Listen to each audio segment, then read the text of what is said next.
The day Gertrude Fletcher arrived in Dusty Creek, Texas, the whole town stopped breathing. It was the summer of 1878, and the heat pressed down on the dusty Main Street like a hand from God trying to push everything flat into the earth. The stagecoach rattled to a halt outside the general store, and when the door swung open and Gertrude stepped down onto the cracked, sun-baked dirt, 3 men knocked over their drinks on the saloon porch across the street. She was not what anyone had expected. She was not what anyone in Dusty Creek had ever seen, truth be told. Her dark auburn hair was pinned beneath a wide-brimmed hat that had seen better days, and her green eyes swept the length of the town's single main road with an expression that was somewhere between determination and carefully concealed fear. She carried a single leather trunk and a carpetbag, and she stood beside those 2 possessions in the blazing Texas sun like she was daring the town to make something of it. Gertrude Fletcher was 24 years old, recently widowed after 6 months of a marriage that had been more of a legal arrangement than anything resembling love, and she had come to Dusty Creek to take over her late uncle's dry goods store. The letter from the attorney in San Antonio had been brief and practical, the way all letters dealing with inheritance tended to be, and Gertrude had packed her things in St. Louis and climbed aboard the first stage heading southwest before she'd had time to think better of it. She'd thought better of it approximately 47 times during the journey, but thinking better of something and actually turning back were 2 entirely different things. The man who noticed her first, in a way that mattered, was not standing on the saloon porch.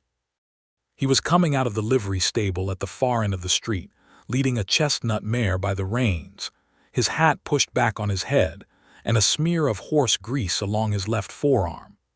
Jacob Wells was 28 years old, the owner of the town's only livery stable, and he had the kind of quiet, steady presence that made animals and children trust him instantly. He was tall and lean with dark eyes that missed very little, and when he saw the woman standing alone beside her trunk in the middle of the street, he felt something shift in his chest that he had no immediate vocabulary for.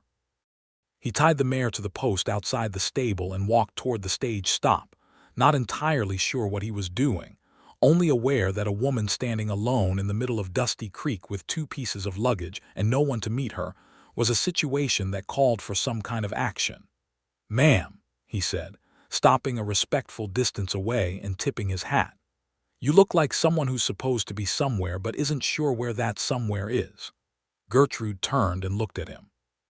She took approximately 2 seconds to assess him, the way she assessed most things, quickly and practically. "I'm looking for Fletcher's dry goods," she said. "I was told it was on Main Street."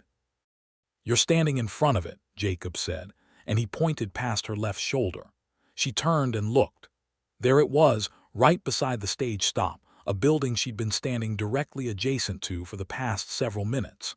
The painted sign above the door read Fletcher's Dry Goods and Sundries, the letters faded by sun but still legible. Something that might have been embarrassment passed briefly across her face before she straightened her back and picked up her carpetbag with great dignity. "Thank you," she said. "Jacob Wells," he said. "I run the livery down at the end of the street. If you need anything or if anyone gives you trouble, you're welcome to come find me." She looked at him again, that same quick assessment, and he had the uncomfortable feeling that she saw more than she was letting on. "Gertrude Fletcher," she said, "and I'm generally capable of handling my own trouble." "I don't doubt that," he said, and he meant it. He carried her trunk to the door of the store before she could protest, set it down on the porch, and was halfway back down the street before she'd worked out that she'd wanted to protest and missed her window. She stood there for a moment watching him go. Then she turned, pulled the key the attorney had sent with the inheritance papers from her coat pocket, and let herself into the life she'd decided to build. The inside of the store was dark and warm and smelled of dust and old wood, and something faintly sweet that turned out to be a sack of sugar that had partly split open on the back shelf. The inventory was a mess. The books were a mess. The whole enterprise was a mess, and Gertrude Fletcher, who had kept her late husband's accounts and run his household in St. Louis, and knew exactly what a functioning business looked like, stood in the middle of it all and felt a deep, private thrill of possibility. She rolled up her sleeves and got to work. The town watched her cautiously. Dusty Creek was not a place accustomed to women running businesses. There was Me Hawkins, who ran the boarding house, and Clara Dunn, who baked pies for the saloon, and a handful of wives who kept their households with iron-fisted efficiency. But a woman running a shop alone was another matter entirely. Some of the men who came in the first few days were looking for things she didn't sell. They found her manner so matter-of-fact, and her gaze so direct that they generally bought what she actually stocked and left without making trouble. One man, a rancher named Chet Boyle who ran cattle outside of town and had opinions about everything and the social standing to voice them loudly, came in on the third day and told her that she ought to consider selling the place to someone who knew what they were doing. And who would that be? Gertrude asked, not looking up from the inventory she was cataloging. I know a fellow in San Antonio who'd give you a fair price, Chet said. I'm not selling, she said, still not looking up. Ma'am, this is no place for a woman alone. Now she looked up. Mr. Oil, she said. I've been informed that your ranch produces primarily longhorn cattle, that you lost a third of your herd to tick fever last spring, and that you're currently behind on your account at this establishment by $11.40. I'd suggest that the management of my affairs is somewhat less pressing a concern than your own. Chet Boyle left. He paid his account 3 days later and never brought the matter up again. Word spread. Gertrude Fletcher was not someone to be trifled with. Jacob Wells heard about the Chet Boyle encounter from the blacksmith, who had heard it from the postal clerk, who had been pretending to examine a barrel of nails in the back corner of the store when it happened. Jacob heard it and felt that shifting thing in his chest again, something warm and amused and admiring. He found reasons to come into the store over the following 2 weeks. Perfectly legitimate reasons. A new hitch for the stable lamp oil, a length of rope, a set of horseshoe nails. He was careful not to come in too often, aware that he was doing something deliberate without quite admitting it to himself. Each time Gertrude was brisk and professional, counted back his change with exact precision, and occasionally surprised him with a comment or observation that was so sharp and so funny that he was still thinking about it hours later. You've been in 4 times this week, she said on a Wednesday afternoon in late July without looking up from her ledger. I run a livery, he said. I have a lot of supply needs. You've bought lamp oil twice, she said. How much lamp oil does one livery stable require? He was quiet for a moment. I find, he said carefully, that this is a well-organized store. I appreciate the experience. She looked up at him then, and he saw, just for a second before she hit it, that she was trying not to smile. $2.30, she said. He paid and left, and this time he was the one thinking about that almost smile for the rest of the afternoon. There was a social gathering on the first Saturday of August, held in the open field behind the church. These things happened every few weeks in Dusty Creek, a combination of practical necessity and genuine desire for company that was the backbone of frontier social life. People came from the surrounding ranches and homesteads. There was food and music, and the kind of conversation that could only happen when people were not worried about survival for a few hours. Gertrude came because Me Hawkins from the boarding house had knocked on the store door at 7 in the morning and told her in terms that brooked no argument that she was coming to the gathering, and that was the end of it.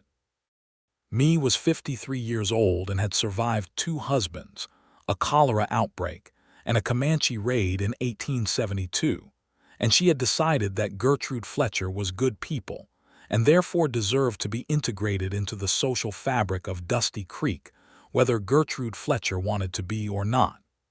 Jacob was already there when they arrived, talking to a couple of ranchers near the fence. He saw Gertrude come in through the gate with me and felt the now-familiar shift, followed immediately by the now-familiar awkwardness of not knowing what to do with it. He was saved from indecision by his friend Tom Briggs, a deputy sheriff who had known Jacob since they were boys and had all the subtlety of a dropped anvil. "There's the woman from the dry goods store," Tom said. "You've been finding a lot of reasons to go in there lately." "I need supplies," Jacob said. "You bought lamp oil twice in 1 week." "I told you about that. Me Hawkins told me. Me Hawkins tells everyone everything." Jacob looked at Gertrude across the gathering space. She was standing with me now, being introduced to the pastor's wife, and she was listening with her head tilted slightly. That particular kind of attention she gave to things she found genuinely interesting. "She's remarkable," Jacob said before he could stop himself. Tom looked at him. "Then go talk to her." "I talked to her in the store." "That's business," Tom said. "This is the rest of life. Go talk to her."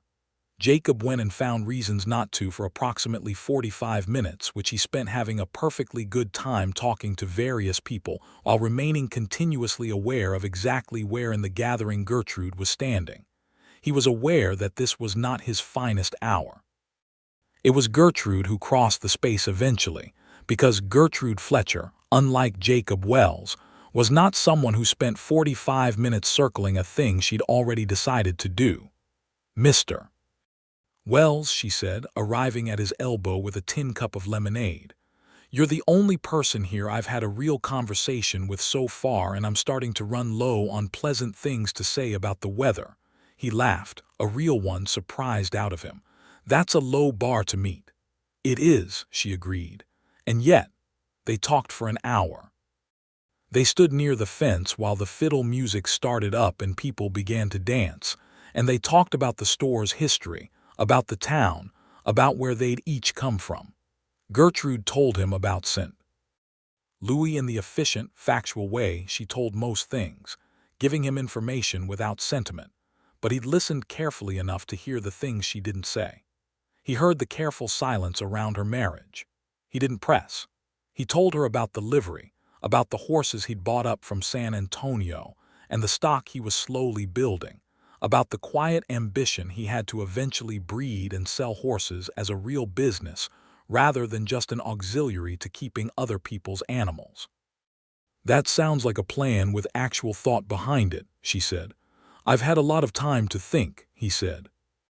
"Not much else to do in a stable at 3 in the morning when a horse is having a difficult delivery."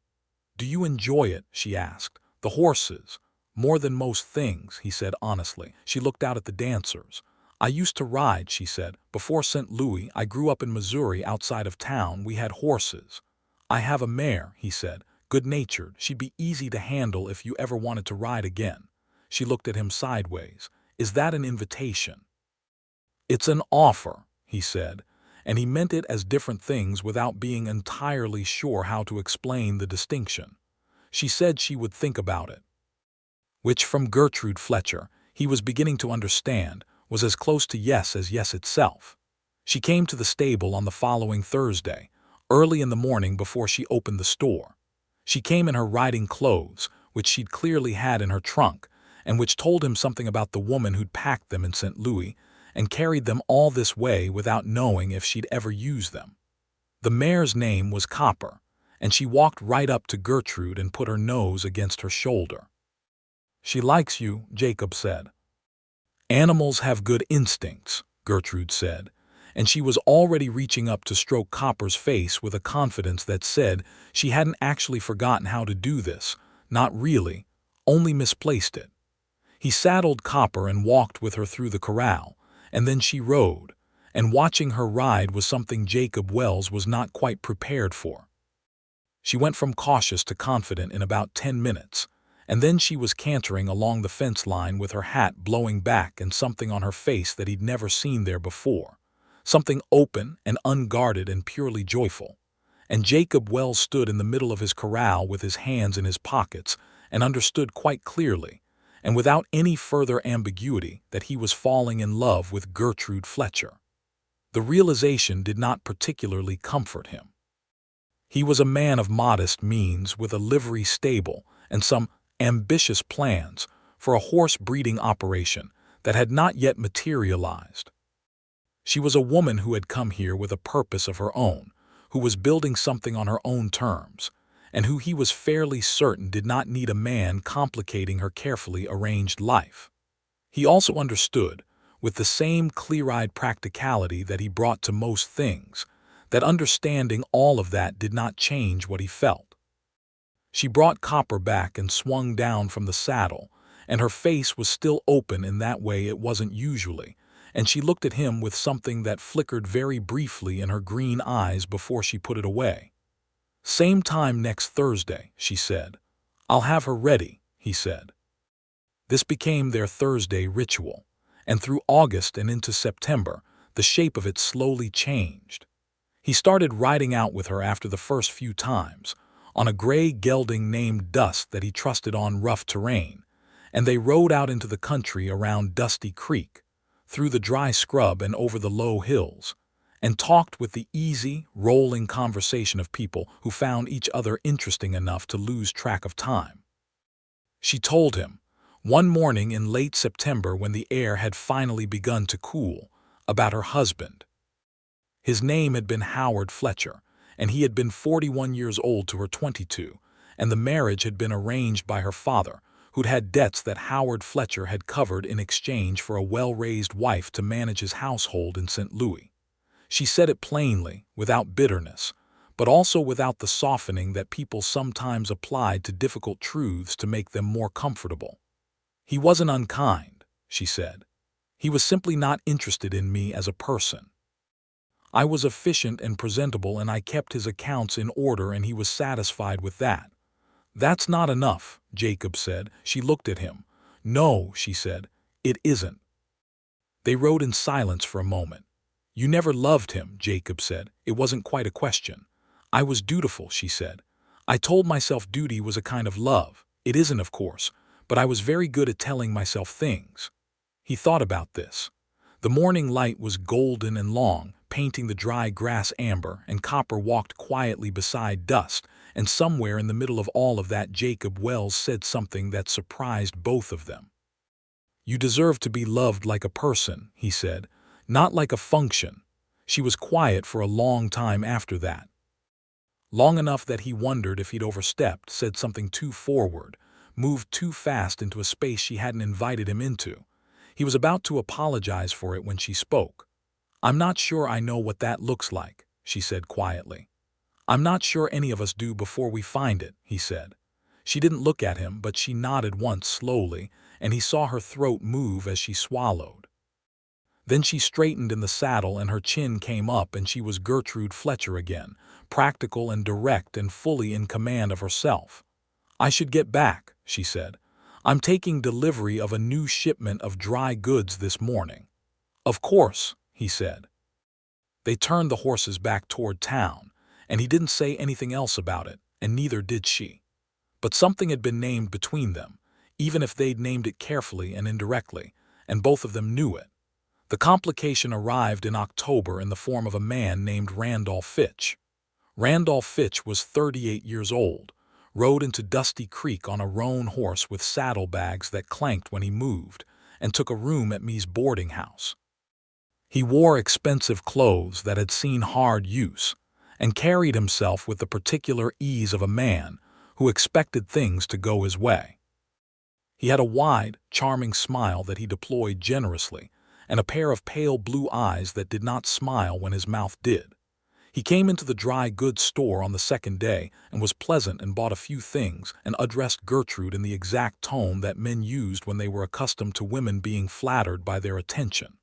Gertrude gave him the same direct, efficient service she gave everyone and sent him on his way. He came back the next day, and the day after that. Tom Briggs, the deputy sheriff, had his eye on Randolph Fitch from the moment the man arrived. "I've seen his type before," Tom told Jacob over coffee one morning. "He's sizing something up." "The question is what?" The answer turned out to be Fletcher's dry goods. Fitch came to Gertrude at the end of October with a business proposition. He wanted to buy the store. He made her an offer that was, she admitted privately, more than the store was currently worth on paper. "I'm not selling," she said, the same words she'd used with Chet Boyle, delivered with the same crisp finality. Fitch smiled his not-quite smile. "It's a fair offer, Mrs. Fletcher. You be well compensated." "I'm not selling," she said again. "The property value will only decline," he said. The trade routes are shifting. I have information suggesting the railroad extension may not come through Dusty Creek. A business like this in a declining town is still a business, she said, and this is still my decision to make. Good day, Mr. Fitch. He left, but she watched him go with a small knot of unease forming in her chest. She didn't mention the visit to Jacob. She wasn't sure why, except that she had not yet established the habit of bringing her troubles to someone else, and she was suspicious of how natural it would feel to do so with him. But she mentioned it to Me Hawkins, because Me Hawkins was impossible not to confide in, and Me mentioned it to Tom Briggs over supper at the boarding house, and Tom mentioned it to Jacob the next morning. Jacob came into the store that afternoon, and this time he didn't have a supply purchase to justify it. I heard about Fitch's offer, he said. She was reorganizing the back shelf and did not turn around. Tom Briggs needs to develop some discretion. He's concerned, I'm concerned. There's nothing to be concerned about. I said no. Gertrude. The way he said her name with that quiet weight to it made her turn around. He was standing in the middle of the store with his hat in his hands and his dark eyes steady on her, and the directness of it did something to her chest. I know you can handle yourself. I've watched you do it for 3 months, and it's been genuinely impressive. But Randolph Fitch has a reputation in certain parts of Texas that is not good. Tom has been making inquiries. She was quiet for a moment, looking at him. What kind of reputation? The kind that involves acquiring property through means that fall short of what's strictly legal, Jacob said carefully. There was a homesteader outside of Abilene who died in an accident that was quite convenient for the man who bought his land the following week. Nothing was proved, but there are people who remember. The knot in her chest tightened. She kept her face still. I see. I'm not trying to frighten you, he said. I just want you to know that Tom is watching him and that he stopped. He turned his hat once through his hands. I want you to know that if you need anything, I'm here. She looked at him for a long moment, at his honest, straightforward face, at the genuine worry he wasn't quite able to hide behind his careful words. Thank you, she said, and she meant it more than she usually meant things. He nodded, put his hat back on, and was almost to the door when she spoke again. Jacob, she said, and the use of his first name in that way stopped him. She had called him Mr. Wells for 3 months. He turned around. She was looking at him with something unguarded in her face. Thank you for telling me. Of course, he said, and left before he said something else entirely. Randolph Fitch made his second offer a week later. It was lower than the first. Gertrude understood immediately what this meant. He was not adjusting his offer in good faith. He was establishing a pattern of diminishing returns, making the point that the offer would only decline further, creating pressure that was intended to feel like inevitability. She kept her expression neutral and said no for the second time. 3 days after that, someone broke into the store at night and turned the back office inside out, scattering papers and pulling shelves. Nothing was taken. It was, she understood with cold clarity, a message. She swept up and put things back in order before she opened in the morning, and she spent that day behind the counter with a very firm set to her jaw and a rifle under the counter that had been her uncle's and that she'd loaded herself. Tom Briggs came and took a report and told her he would look into it. He looked at her with an expression that was plainly worried. She was in the middle of her supper that evening, sitting alone in the back room of the store where she'd set up a small living area, when there was a knock at the front door. She went out with the lamp and found Jacob on the porch. He had a bedroll over one shoulder and was carrying a tin pot that smelled of coffee. I thought, he said carefully, that you might not want to be alone in the store tonight. She looked at him. The lamp threw warm light up across his face, and she could see the straightforward concern there, and underneath it, the other thing that they had both been not quite saying for 3 months. That's very considerate, she said. It's not entirely selfless, he said. I wouldn't sleep anyway, wondering. She opened the door wider and let him in. He sat up in the front of the store on his bedroll near the door, and she went back to her small living area and did not sleep for a long time, lying in her cot listening to the ordinary night sounds of the store and the town outside, and the very ordinary, very steadying sound of another person's presence. He was still there in the morning drinking coffee from the tin pot when she came out, and he'd stoked the small iron stove in the corner so the store was warm, and he had the most careful, studiedly casual expression she had ever seen on a human face. "Good morning," he said. "Good morning," she said. "Is there coffee for two?" "There is," he said, and handed her a cup. They stood in the warm, quiet morning store and drank coffee together, and neither of them said anything about what was happening between them, but they both knew it was happening, and knowing it was enough for now. He stayed the next 2 nights as well, at her unspoken and then spoken invitation. Tom Briggs caught Randolph Fitch attempting to bribe one of the freight drivers to start bringing Gertrude's supply shipments late and short, and brought him in for a conversation that apparently involved Tom's considerable knowledge of the Abilene incident, and the suggestion that Dusty Creek's welcome for Mr. Fitch had reached its natural conclusion. Fitch left town on a Wednesday morning in early November. He rode out without purchasing supplies, without saying goodbye to anyone, and without making a third offer on the store. The town watched him go with the collective satisfaction of a place that had closed ranks and held. That evening, Jacob came to the store to return the key she'd given him for the nights he'd stayed. She was at the counter doing her books, and she looked up when the door opened, and something in her face changed when she saw him. He set the key on the counter. She looked at it, she looked at him. "I've been thinking," she said, in the tone she used when she'd thought about something carefully and arrived at a conclusion, "that I've been very deliberate about not wanting things." "I know," he said. "I was under the impression," she continued, "that wanting things was how you ended up disappointed."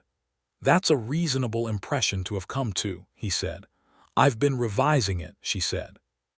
Jacob Wells was a patient man, but he had limits, and 3 months of careful restraint and respectful distance, and Thursday morning rides and lamp oil, and that one conversation on horseback in the golden September light had apparently been exactly those limits. He came around the counter. She stood up from her stool.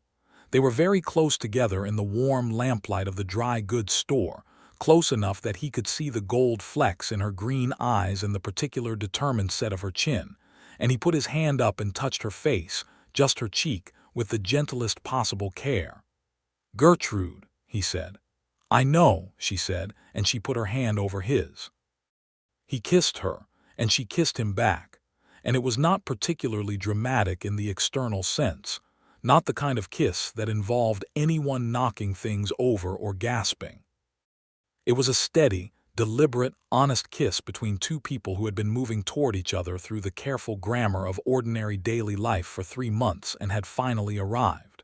When they stepped back, she was looking at him with that rare open expression that he usually only saw when she was on horseback, and he understood that he was seeing something she did not show many people. "I'm not easy to live with," she said. "I know," he said. "I find that extremely appealing."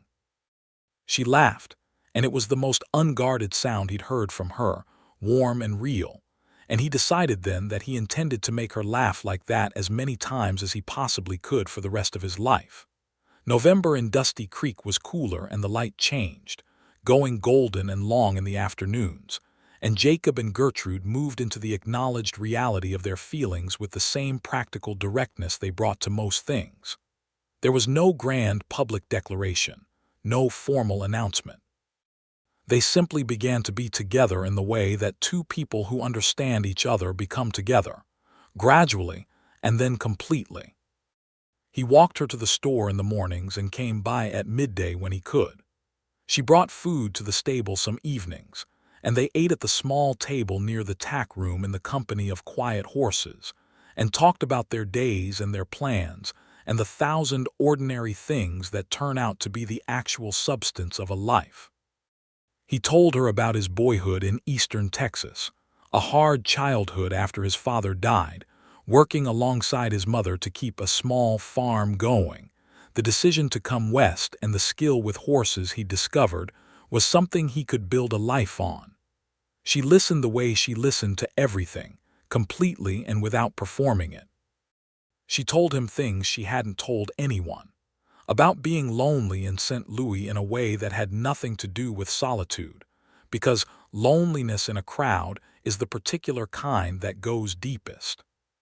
About the day her husband had died of a sudden heart attack at his desk, and the complicated, guilty flood of feeling that had been her first response, not grief exactly, but something more like release, followed immediately by shame at feeling released, and then the long, uncertain process of deciding what she was going to do with a life that was suddenly, unexpectedly her own. "You chose Dusty Creek," he said. "I chose the store," she said. "Dusty Creek was the location." "And now?" he asked. She looked at him across the table in the tack room, with the horses breathing quietly in their stalls and the lamp burning low between them. "Now it's the location and several other things," she said. He reached across the table and took her hand, and she let him, and they sat like that for a while in comfortable silence that needed nothing added to it. He asked her to marry him in December, on a cold, clear morning on horseback, out in the open land beyond the edge of town, where the sky went on forever, and the air smelled of cedar and distance. He had thought about waiting for a more arranged moment, something in a location with more ceremony to it, but Jacob Wells had never been much for ceremony, and Gertrude Fletcher would have been suspicious of it. And the morning was so clear, and the light was so particular, and they were out there on their horses with the wide Texas sky over everything, and he just said it. "I want to spend my life with you," he said. "Not because I think you need someone to take care of you. You've made it abundantly clear you don't. Because I think we are better at being ourselves when we're near each other, and because I love you." She looked at him for a long time. He'd learned to let her look, to give her the space to process without filling it. "I love you," she said finally, and it came out steady but not without difficulty, the way something comes out that you have been holding carefully for a long time. "I love you and I want to marry you, but I want to keep the store. I would never ask you otherwise," he said, "and I want to keep riding on Thursdays. Copper will be very pleased to hear it." "Jacob." "Yes." "Stop being reasonable for one moment and come over here." He brought Dust up alongside Copper, and she reached over and kissed him in the middle of the open country under the cold, clear December sky. They were married in February of 1879, in the church in Dusty Creek, with Tom Briggs standing up for Jacob and Me Hawkins standing up for Gertrude, and approximately half the town in attendance, because Me Hawkins had considered this outcome her personal project, and was therefore considering it a personal triumph. The pastor said the words, and Jacob put a plain silver band on Gertrude's finger, and she looked up at him with those steady green eyes and said, "I do," in a tone of complete and considered certainty that moved him more than any amount of ceremony could have. Me Hawkins cried. She would later deny this. The reception was held in the open space behind the church, which had been set up with tables borrowed from 3 different establishments, and covered in every pie and cake and roasted thing that the women of Dusty Creek could produce between them. There was fiddle music and dancing, and Jacob and Gertrude danced, which surprised some people who had not expected Mrs. Fletcher to be a dancer, but she was, quick and light and completely committed to it. "You're a better dancer than you let on," he told her. "I'm better at most things than I let on," she said, which was both a joke and the truth. They moved into the house behind the livery stable, which was larger than Gertrude's back room at the store but smaller than either of them might have wished, and they began the project of 2 people making a shared space that felt like both of them. She brought her order and her books and her particular way of organizing things. He brought his patience and his physical comfort in the world and his habit of waking before dawn. They had arguments because they were both direct people with strong views, and the arguments were brisk and genuine, and resolved with the kind of honesty that didn't leave residue. Gertrude continued to run the store. Jacob expanded the livery, taking on a second hand, a quiet young man named Pedro Martinez who had come up from San Antonio and turned out to have a gift for horses that almost matched Jacob's own. The horse breeding operation began to materialize into an actual enterprise rather than an ambition.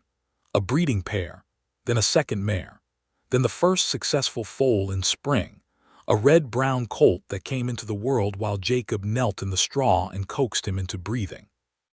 Gertrude was there that night, had been there for 3 hours, and she knelt beside Jacob when the colt finally stood on his ridiculous spindly legs and took his first few staggering steps, and she felt something she'd very rarely felt, an uncomplicated, unqualified joy. "What are you going to name him?" she asked. "I was thinking we might name him together," Jacob said. She looked at the colt, who was brown and red and had a white splash across his nose. "Anchor," she said. Jacob looked at her. "Because he's the first one," she said. "Everything else will be measured from him." Jacob looked at the colt and then at his wife, and he felt the thing in his chest that had no adequate vocabulary for it, the specific, overwhelming warmth of loving someone who continues to surprise you. "Anchor it is," he said. Spring of 1879 brought new challenges along with new growth. The railroad question that Randolph Fitch had raised, cynically and inaccurately as a pressure tactic, turned out to have a genuine basis. There were serious discussions in the county about the routing of a new rail spur, and one of the proposed routes bypassed Dusty Creek by 12 miles. If that route was chosen, it would mean the town's growth was limited, perhaps permanently. Jacob went to the county meeting in the spring along with Chet Boyle, who had become a grudging admirer of Gertrude's after the account incident and had extended this regard to Jacob by association, and the pastor, and several other men from town. They made the case for Dusty Creek's route. It was a good case, based on practical geography and existing infrastructure, and the number of homesteads and ranches that the spur would serve. The decision was not made immediately, and Jacob came back from the county seat with the unsatisfying answer that they would have to wait and see. Gertrude had lived her life in the vicinity of decisions being made by other people about things that affected her, and she had learned a particular tolerance for the discomfort of uncertainty. She told Jacob that they would make the best decisions they could with the information they had and adjust to whatever came. "That's very practical," he said. "One of us has to be," she said with a pointed look. "I'm practical," he protested. "You named a business plan after a feeling," she said. "Anchor is the colt's name." "Yes," she said. "My point stands." He laughed and she allowed herself a small, satisfied smile, and they went on with their evening. The railroad decision came in July. The spur would run through Dusty Creek. The news arrived by telegram and spread through town in approximately 11 minutes, and the celebration that evening was the largest Dusty Creek had seen since the founding of the church, and considerably louder. Jacob and Gertrude stood together on the porch of the store that evening, watching the town celebrate, and she leaned against his arm and he put his arm around her, and neither of them said anything for a while, because the moment was sufficient without additions. "I'm glad I stayed," she said finally. "So am I," he said and kissed the top of her head. In August, Gertrude told him she was pregnant. She told him in the store because she was there when she was certain enough to say it, and he had come by at midday as he often did. She said it in the direct, factual way she said most things, watching his face. His face did something she had never seen it do before. It went completely open, every careful restraint gone, and he looked at her with an expression of such naked, unguarded happiness that she felt it like warmth from a stove. He crossed the store in 3 steps and held her face in both his hands and looked at her like she was something entirely new. "Gertrude," he said, and there was so much in just her name. "I know," she said, the way she'd said it in this same store almost a year ago, when everything had been different and the same. He held her carefully, the way he held the foals, with that particular gentleness he had for things that were new and precious, and she let herself be held, which was not something she did easily, and they stood there in the dry goods store in August sunshine with the news between them settling into the shape of the future they were making. The pregnancy was not easy. The summer heat was brutal, and Gertrude had the kind of relentless morning sickness that did not particularly respect the schedule of a woman who ran a business. She dealt with it with characteristic stubbornness, keeping the store open and keeping her accounts current, only allowing herself the occasional afternoon rest on the cot in the back when she absolutely had to. Jacob watched this with a mixture of admiration and anxiety, which was, he was discovering, a frequent emotional state when one was in love with Gertrude Fletcher. He brought her peppermint tea from the store's own stock, which she found helpful for the nausea, and he took over cooking when she couldn't stand the smell of food without turning green, and he learned, gradually, to support her in ways that did not look like taking things away from her. "You could hire someone to help in the store," he said one evening carefully. "I've been thinking about that," she said, which was as close to conceding the point as she was going to get. She hired a young woman named Alice Pemberton, 17, the eldest daughter of a homesteading family outside of town, who was sharp and quick to learn, and who regarded Gertrude with an unabashed admiration that Gertrude found slightly embarrassing and secretly rather moving. Alice turned out to be a genuine find. Within 2 months, she was handling the front of the store with complete competence, and Gertrude was able to spend more time on the accounting and ordering, and the business of actually growing the enterprise rather than the daily operation of it. "She reminds me of you," Me Hawkins said one afternoon, watching Alice confidently inform a customer that no, they could not return a purchased item on the basis of simply changing their mind. "I was never that young," Gertrude said. "Everyone was that young once," Me said. "The good ones don't let it last." Tom Briggs came to dinner in November, and over Me's bread pudding, which he'd invited himself for on the basis that Me's bread pudding justified most social impositions, he told them that he'd heard Randolph Fitch had resurfaced in a town in New Mexico territory and was up to similar business there, and that the U.S. Marshal's office was now involved. He told them not out of any pressing urgency, but because Gertrude had once mentioned that she'd like to know when that chapter was completely closed. "Good," she said. "I hope they deal with him appropriately." "The Marshal's a thorough man," Tom said. "I think it's safe to say that chapter is closed." She nodded once. Jacob saw her shoulders drop very slightly, a tension releasing that she hadn't been entirely aware she'd been carrying. He reached under the table and found her hand, and she turned her palm up and held his. Their son was born on a cold night in December of 1879, in the house behind the livery stable, with Me Hawkins there, and the doctor from the county seat who had arrived on the afternoon stage, just in time, and whose timing Gertrude afterward declared the most professionally punctual thing she had ever witnessed. Labor was long and difficult, and Gertrude did not complain, which frightened Jacob more than if she had, because he knew her well enough to know that her silence in difficult circumstances was not peace but endurance, and endurance had limits. He held her hand through the long hours, and she gripped it with a strength that astonished him, and he told her things, quiet things, her name, and that she was the strongest person he had ever known, and that he was there and would be there, until finally, at somewhere past midnight with December wind pressing against the windows, their son arrived into the world. He was sturdy and loud about his opinions from the first moment, and Jacob held him with hands that were slightly unsteady, and Gertrude, exhausted and pale against the pillow, reached out and touched her son's face with one finger. "Hello," she said to him, the softest he'd ever heard her voice. "I'm your mother. You've given us both a great deal of trouble already, and I expect that to continue."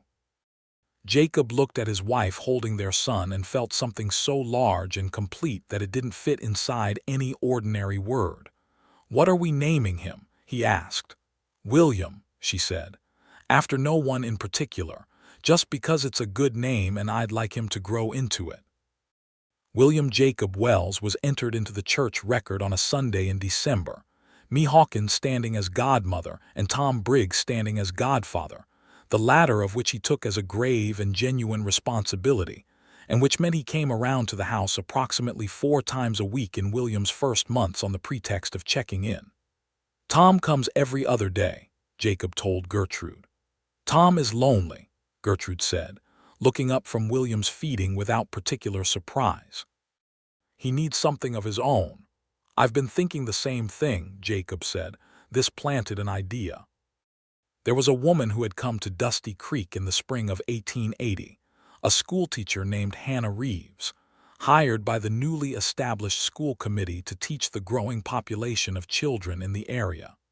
She was 31 years old, clear-eyed and quietly determined, and Tom Briggs went entirely awkward in her presence in a way that could not have been less subtle if it had been written on a sign. Jacob may or may not have mentioned to Tom that Hannah Reeves had expressed admiration for a man who took civic responsibility seriously. He may or may not have mentioned to Hannah that the deputy sheriff was a man of genuine integrity, who was better at most things than he gave himself credit for. Gertrude's involvement in this was limited to the observation, delivered to Jacob over breakfast one morning, that she had placed Hannah's store order next to Tom's usual pickup time, and that this was simply good logistics. By summer of 1880, Tom Briggs and Hannah Reeves were keeping company in a manner that satisfied the entire town. The horse breeding operation had by 1880 become a genuine business, with Anchor's first year producing results that other ranchers began to notice, and word spreading in the way that genuine quality spreads in practical communities, through the reliable testimony of people who have paid for something and gotten what they paid for. Jacob hired a second hand alongside Pedro, and the stable expanded, and the small operation turned a real profit for the first time. Gertrude reorganized the books for both the store and the stable, because she looked at Jacob's accounting once and did not yell, but her expression communicated something much more eloquent than yelling would have. "You are extraordinarily good at horses," she told him, her pen moving through a column of figures that were now making sense of themselves. "Thank you," he said warily, "and extraordinarily bad at bookkeeping." "I know," he said. "I'm going to teach you," she said.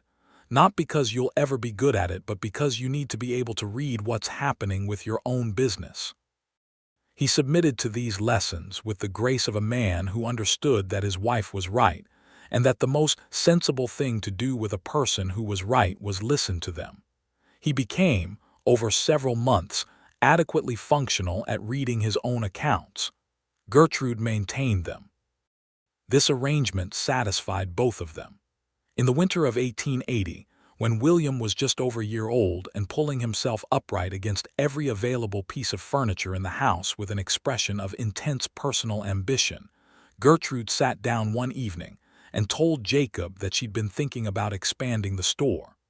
The dry goods store had grown with Dusty Creek's growth. The railroad spur had brought more families, more settlers, more demand. The store's current space was becoming inadequate. "The building next door is available," she said. "If we knock through, we double the floor space. I've run the figures." She showed him the figures. They were meticulous and conservative and completely persuasive. "What would you stock in the additional space?" he asked. "Hardware," she said. "Tools, building supplies. The town is building. People need those things, and they're currently going to the county seat for them." "You've thought about this for a while," he said. "Since July," she said. "I wanted to be sure before I brought it to you." He looked at the figures again, not because he needed to look at them again, but because he was thinking about how she had said, "before I brought it to you," which was a thing she had not always said. In the early months, she had brought him decisions already made.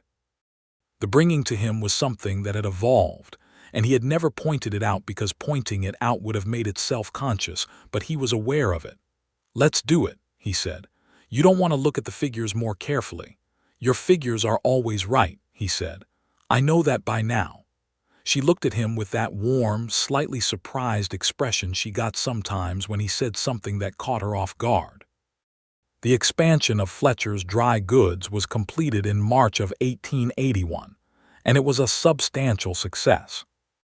The hardware section brought in a new category of customer, and the larger space allowed for a better organization of the existing stock. And Alice Pemberton, now 18 and running the front of the store with complete authority, hired her younger sister to help on busy days. Me Hawkins, who came by the expanded store on the day it opened and walked its new length with the critical eye of someone inspecting a property she has personal investment in, declared it better than I expected, which means exactly right. Gertrude smiled at her. It was one of her real smiles, not the small, polite one she gave to customers. "Thank you, me," she said. "Don't thank me," me said. "I only told you to come to one gathering. You did the rest yourself." "You did more than that," Gertrude said quietly. Me looked at her for a moment, and something in the older woman's face was soft. "You were always going to be all right," me said. "I just wanted to make sure you knew where the people were." Gertrude thought about that for a long time afterward. William took his first proper steps in April of 1881, crossing the kitchen floor between Jacob's outstretched hands and his mother's waiting ones, with the absolute concentration of a person attempting a thing that matters enormously. He fell twice and got up both times, and on his third attempt made it all the way, landing in Gertrude's arms with the triumphant expression of someone who has conclusively proved a point. "Good morning," she told him, which had become her greeting for him in moments of achievement, a throwback to the very first thing she'd said to him. "I see you've decided to become a person." Jacob was laughing and trying not to show it. William looked between both his parents with the particular satisfaction of someone who knows they are loved without having any vocabulary for knowing it. Because love at that age is entirely physical, entirely present, entirely sufficient. The summer of 1881 brought heat again, and the particular rhythm of a second summer in a life that had found its shape. The horses, the store, the house, the town, the early mornings and the long evenings and the Thursday rides that had never stopped, now taken together because William adored horses with a passion that appeared to be hereditary. Pedro Martinez, who had been with Jacob for 2 years, came to him one morning in June with a careful expression. "I have been thinking about going back to San Antonio," Pedro said. Jacob looked at him. Pedro was 26 now, a skilled horseman and a reliable hand, and Jacob had considered him something more than an employee. "What's in San Antonio?" Jacob asked. Pedro's expression shifted. "A woman," he said. "Her name is Rosa. She is waiting for me to have something worth going back with." Jacob thought about this. "Do you have something worth going back with?" Pedro considered it seriously. "I have learned everything you could teach me," he said. "I am ready to start my own operation. If I could buy the 2 mares you don't breed from and you would sell me one of Anchor's offspring at a fair price, I would have a beginning." Jacob sat with this for 2 days and then took it to Gertrude, which was what he did now with the things that mattered and needed another clear eye on them. She looked at the numbers and the idea and said, "Sell him what he needs at cost, not below cost, because that robs him of the pride of having genuinely started. At cost." Jacob went back to Pedro. They made the arrangement.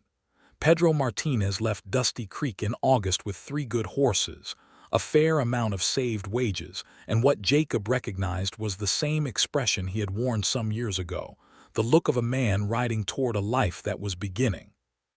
He hired a new hand, a young man from East Texas named Samuel, and the work continued. Gertrude discovered in October of 1881 that she was pregnant again. This time she told Jacob at home, in the kitchen at breakfast, because she had been thinking about how she'd told him the first time and had felt slightly bad about telling him in the store where neither of them could react naturally. He reacted naturally this time, which involved knocking over his coffee cup and not noticing for several seconds. "Be careful," she said, reaching for a cloth. "Sorry," he said, still looking at her. "You're certain?" "I would not have said it otherwise," she said. He kissed her over the breakfast table, which involved some awkward arrangement of themselves around William's high chair, and William regarded this with the tolerant expression of a 22-month-old who had learned that his parents did this kind of thing. The second pregnancy was easier than the first, which Gertrude attributed to knowing what to expect and Jacob attributed to luck, and didn't say so because she would have found the attribution to luck rather than competence annoying. Their daughter was born in June of 1882, in the long summer evening with the windows open, and the smell of the warm earth coming in through the curtains. She arrived more quickly and with less difficulty than William had, and she was dark-haired like her father and looked up at the world from the first moment with the sharp, considering gaze that Jacob said immediately was her mother's expression in miniature. "She has your eyes," Gertrude said, looking at her. "She has your expression in those eyes," he said. They named her Clara after no one in particular because they liked the name and it suited her, and she was announced to William the following morning with a gravity appropriate to the occasion. William, who was 2.5 years old, regarded his sister for a long moment. "Baby," he announced. "Yes," Jacob said. "Your sister." William considered this. "Okay," he said, and went back to his toy horse, which seemed to be the correct response to most things. Me Hawkins held Clara at the christening and said she was perfect, and Tom Briggs said she was going to have men tied in knots inside of 20 years, and Hannah Briggs, née Reeves, who had married Tom the previous spring in a ceremony that the entire town had been more surprised by than anyone should have been, agreed and said she was welcome to join the school whenever she was ready. "She's 6 weeks old," Gertrude said. "One can never start too early," Hannah said serenely. Dusty Creek continued to grow. The population had nearly doubled since 1878, and the character of the town was changing in the ways that growth changed frontier towns, more permanent buildings going up, the rough and temporary giving way to the considered and lasting. A second doctor set up practice. A telegraph office opened. The school had 30 students and 2 teachers. Jacob's horse breeding operation had expanded to a point where it was, as Gertrude had noted in the accounts, their primary income source, with the livery stable a secondary operation. She took pride in this without making a demonstration of it, but he knew, and she knew he knew. There was a conversation one evening in the fall of 1882 that neither of them had planned, and that both of them had been moving toward without knowing it. They were on the porch after the children were asleep, the night air cool and full of the smell of dry grass and wood smoke from the neighbors' chimneys, and Jacob was looking out at the dark land beyond the town, and Gertrude was darning a sock in the lamplight from the window. "I've been thinking about the property south of town," Jacob said. She kept darning. "The Kelman land. You know about it. Old Kelman mentioned wanting to sell when he came into the store last month," she said. "He's going to live with his son in Kansas." "I've been waiting for you to bring it up." He turned and looked at her. "How long have you been waiting?" 3 weeks, she said. "I thought you were getting there in your own time." He shook his head. "The land is good," he said. "Better grazing than what I've got, room for a real breeding operation, a proper barn. If we moved the house, I want to keep the store in town," she said. "Of course," he said. "I'm not suggesting you live on a ranch full-time. We could build out there and keep this house for the days I need to be in town," she said. "That's what I was thinking," he said. She looked up at him. They had arrived at the same place from different directions, which was how they often arrived at things. "How are the figures?" he asked. "I'll have them for you in the morning," she said. He sat down beside her on the porch, and they sat together in the cool fall night, the lamp warm in the window, the children sleeping inside, the dark land full of possibility, and he reached over and took her hand and she let him, and they sat like that for a long time without needing to say anything at all. The Kelman land was purchased in the spring of 1883 at a fair price, with the money from 3 successful seasons of horse breeding and 2 good years for the store. The construction on the house began in April. A proper ranch house with a large kitchen and a porch that faced south and a bedroom for William and a room for Clara. And Jacob oversaw it with the same careful attention he gave to horses, the selection of materials, the quality of the work, the details that would make it last. Gertrude came out to the land on Copper, who was 9 now and as steady as a stone wall, and walked through the framed structure while the carpenters were at work, and stood in what would be the kitchen and looked out the window opening at the view, the low hills and the wide Texas sky and the good grazing land sloping south. Jacob came to stand beside her. "Good," he said. "Very good," she said. "We can put a study in the back for your accounts," he said. "I know," she said. "I already told the carpenter." He started to laugh. "Of course you did." "Someone had to," she said, and leaned her head against his arm for just a moment, which was a small thing she did sometimes, the briefest leaning that meant more to him than declarations. They moved out to the Kelman land in September of 1883, and it was everything Jacob had hoped it would be and more: the space for the horses, the good air, the silence at night that was not the silence of emptiness, but the silence of land that was full of itself. William, who was 3 3/4 and deeply serious about horses, took to ranch life with the completeness of a person who has found their natural element. Clara, who was 16 months old and had strong opinions about everything already, took to it with an equal completeness and expressed those opinions about the chickens, the horses, the condition of the yard, and her brother's behavior at all times.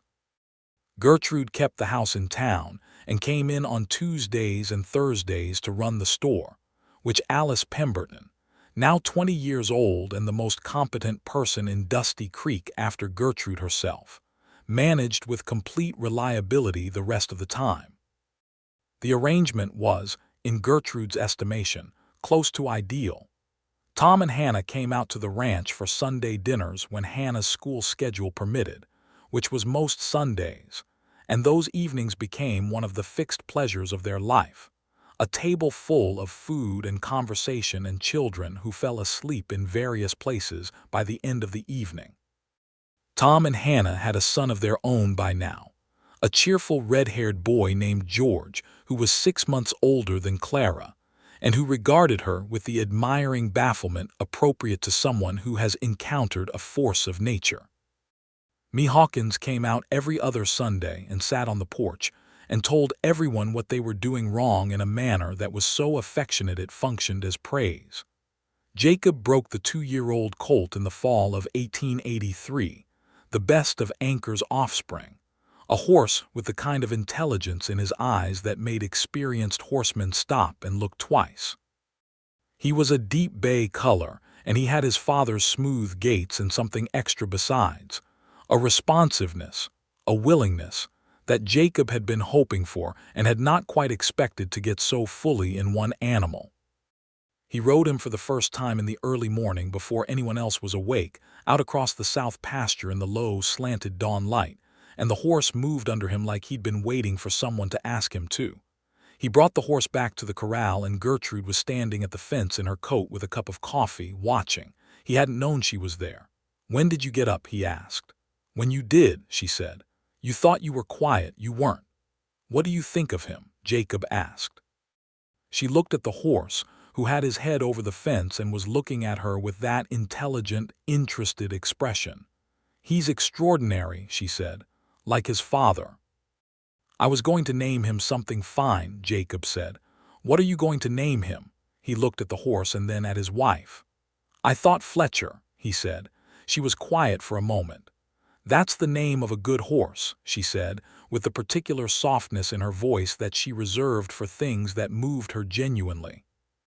Fletcher the horse became the foundation of what Jacob Wells's breeding operation was known for across the county, and eventually across a wider region.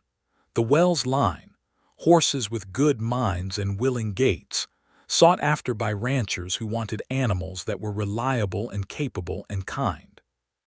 Anchor and Fletcher between them established what Jacob had always thought was possible, a horse that was something more than a tool, something a man could rely on in the full sense of the word. The business grew.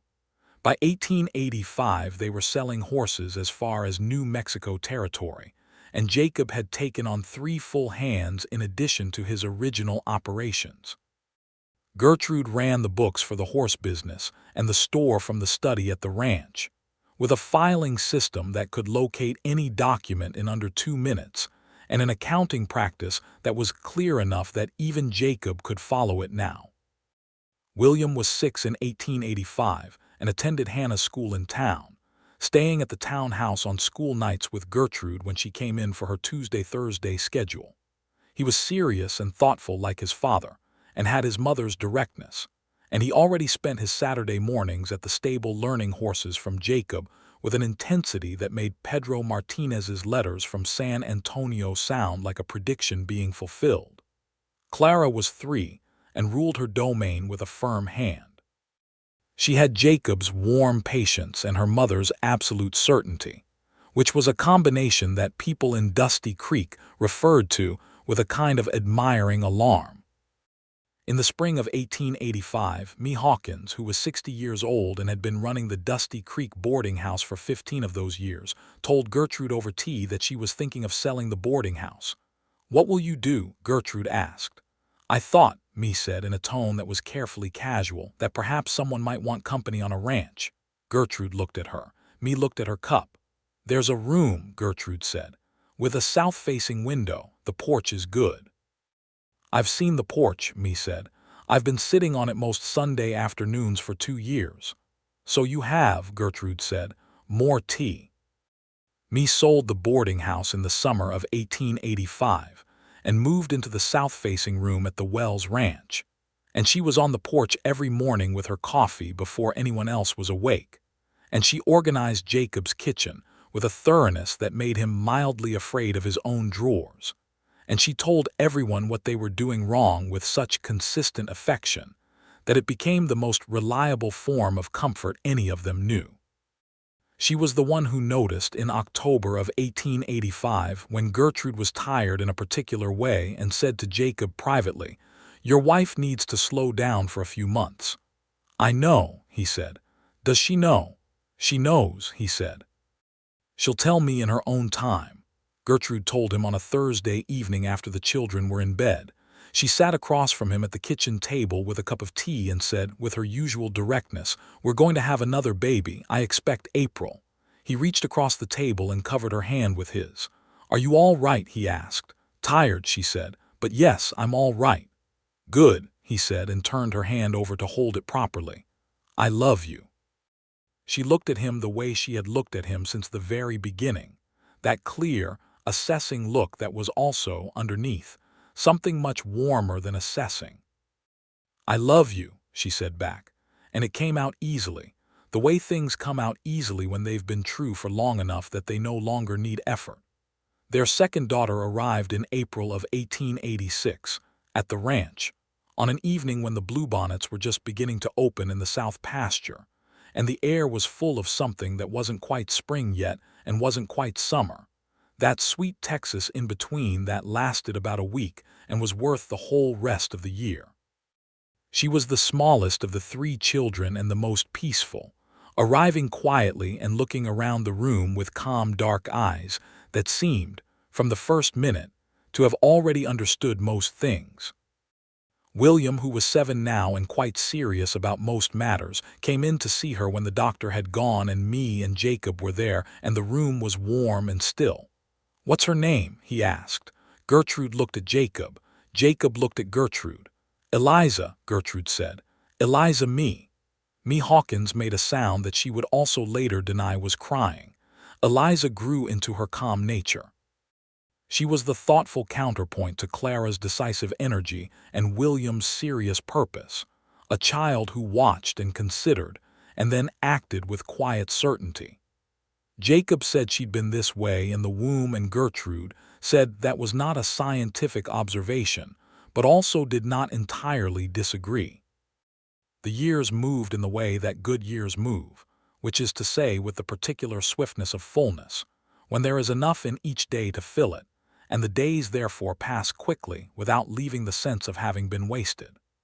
By 1888, William was 9 and already thinking seriously about horses in a way that pleased Jacob enormously, and which Gertrude noted with the specific expression she wore when she was moved, but did not want to show it excessively. Clara was 6 and attending school, and had the highest opinion of Hannah Briggs's teaching and only slightly higher opinion of Hannah Briggs's authority than she had of anyone else's, which was Hannah's assessment rather than Clara's own. Eliza was 2, and communicated her views on the world through a series of extremely expressive silences.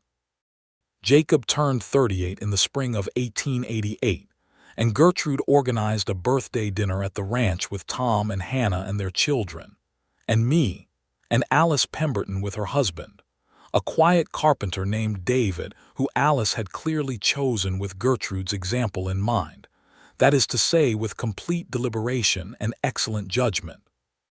At the table that evening, Jacob looked around the ranch house kitchen, at the people he loved and who loved him, at his wife across the table who was laughing at something Tom had said with her full, unguarded laugh that he still loved to hear, at his son explaining to George Briggs why a horse's rear left leg was the key indicator of soundness, at Clara refereeing a dispute between Eliza and the youngest Briggs child with the natural authority of someone who considers herself in charge of most situations, at me at the end of the table with her coffee cup and her watching eyes that missed nothing. He thought about the livery stable on that dusty Main Street in 1878, and the woman who had stepped off the stage with one trunk and a carpetbag, and the kind of self-possession that made 3 men knock over their drinks. He thought about lamp oil and Thursday mornings, and an almost smile and a clear, cold December day on horseback, when he'd said something without thinking first. He caught Gertrude's eye across the table. She looked at him with that expression, that particular, precise, warm expression that was entirely hers, and that he had been the beneficiary of for a decade now. She raised her coffee cup, just slightly, a small private toast just between the two of them. He raised his and felt the thing that had never found its vocabulary settle into the only adequate description: grateful. Completely, overwhelmingly, entirely grateful. In the fall of 1888, 10 years after Gertrude had stepped off the stage and stood bewildered in front of the store she'd been standing next to all along, she took Copper out on a Thursday morning. Copper was 18 now, old for hard riding, but she still moved well at a walk and a gentle trot, and Gertrude had made a practice of these shorter rides on Thursdays regardless, a continuity that felt important. Jacob rode beside her on a gray horse named Stillwater, one of Fletcher's offspring, and they rode south through the ranch land in the October morning light, which was the particular golden light of Texas autumn, low and warm and long. "I was thinking about the first Thursday," she said. "The corral," he said. "You handed me the reins like you'd been doing it forever," she said. "I was nervous," he said. She looked at him. "You were. Completely," he said. "You terrified me slightly." "I was trying to seem competent," she said. "I was not particularly confident." "You seemed extremely confident." "I know," she said. "That's what I do when I'm not." He laughed and she smiled, and Copper walked quietly beside Stillwater in the gold-lit morning. "I was thinking," Gertrude said, "about what a strange decision it was to come here, to open a store in a town I'd never been to because a man I barely knew left it to me.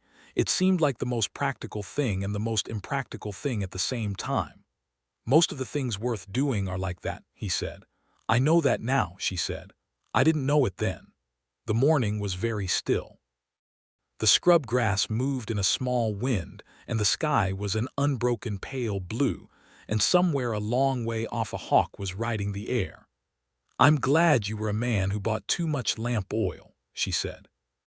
"I'm glad you called me on it," he said.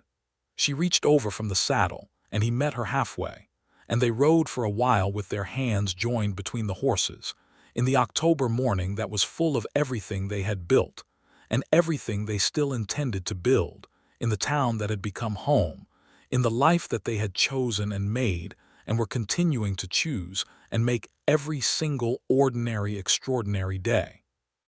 Copper walked on steadily beneath her, faithful and familiar, the same horse who had carried her forward when she was still deciding whether forward was a direction she trusted. The hills were the same hills she had ridden since the fall of 1878, and they looked different now, not because they had changed, but because she had, because she was now a woman who had loved and been loved, and had made something real from the material of her own life. And the hills held that difference the way good country holds the truth about the people who have lived in it.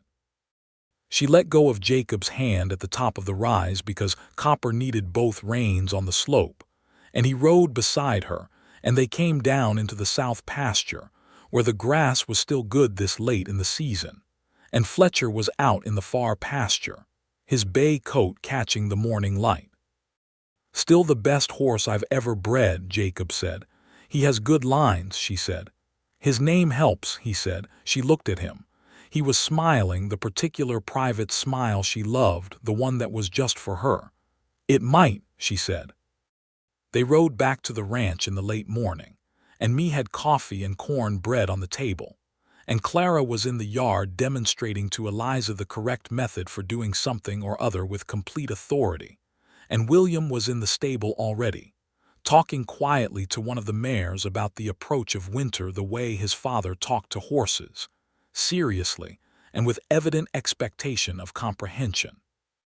Gertrude and Jacob dismounted and handed off the horses to Samuel, who had been with them for 5 years now and took the reins with the practiced ease of a man who belongs exactly where he is.